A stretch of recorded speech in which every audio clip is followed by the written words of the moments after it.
guys, this is the last video for chapter 2, still in week 1 here, and we are going to talk just a little bit more about efficiency and effectiveness. So we're going to talk more about assessing organizational effectiveness, so how you'll know when you've actually done what you've set out to do. So just kind of reviewing effectiveness is, did we do what we set out to do? It evaluates the extent to which multiple goals have been attained. And effectiveness can be kind of broad and subjective to determine because sometimes what you're talking about is not a tangible thing or not like an objective numbers based thing, where efficiency relates more to the amount of resources used to produce a unit of production or to deliver a service. And so you're asking, did we do it with the least amount of waste possible? That's a little bit easier to measure usually because, again, kind of more the hard numbers, something more tangible to measure. Sometimes efficiency can lead to effectiveness, but usually other times they can be unrelated. Okay, so 4 approaches to measure effectiveness. The first one is the goal approach. So we are identifying goals and assessing how well they're attained, in the goal approach. So the indicators, if we're using goals, we're talking usually a lot about financials. And so with things like profitability, market share, growth, it can be something a little less tangible, like social responsibility, product quality. And then the usefulness of the goal approach is that output goals are usually readily measured, especially if they are related to either the financials or to your production.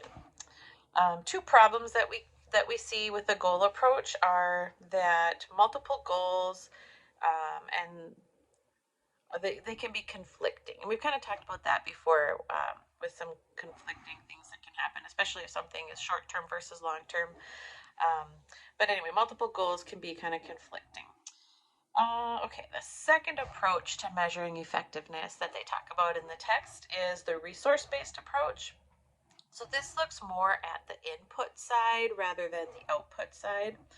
And remember when we talked about organizations being open systems and how resources are brought in as inputs, and then once they're in your organization adds value. There's kind of that transformational process that happens, and then you kick those goods out into the world to be sold. So with the resource-based approach, we're looking at the input side of that transformational process. So the organization must be successful at obtaining and managing their resources, and that's the goals you're looking at with resource-based approach.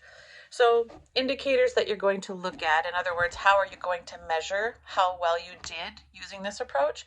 You're going to look at your bargaining position. So when you're purchasing your raw materials, what is your bargaining position? Are you doing well on that end? Do you know your external environment, that political, legal, economic, sociocultural, technological, those things we keep talking about? Do you know your supply forces? How is the external environment affecting your supply force, and what are you able to do about that? Are you using tangible and intangible resources? How efficiently are you using them?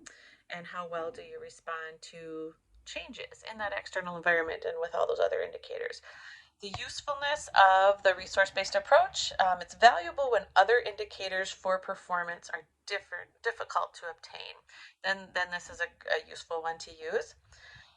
Problems are that it only vaguely considers your link to your customer. So you're so far at the beginning of the process of even creating something that you don't know how well you're doing in relationship to your customers. Okay. The third approach that we're going to talk about is the internal process approach. So this effectively measures as internal organizational health and efficiency. So kind of holistically, you're looking at both your production and your employees. So your internal processes that you're using within your company, both in producing the product and your employees that are doing that. Your indicators that you would use to measure it are having a strong culture, a good relationship between employees and management, your operation efficiency, clear communication, growth and development of employees, coordination of organizational parts. So all of those things.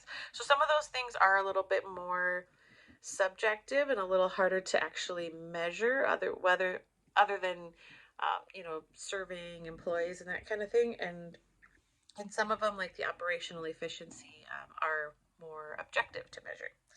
The usefulness of the internal process approach is that it does consider both the production side and the employee side, so you get a more holistic picture.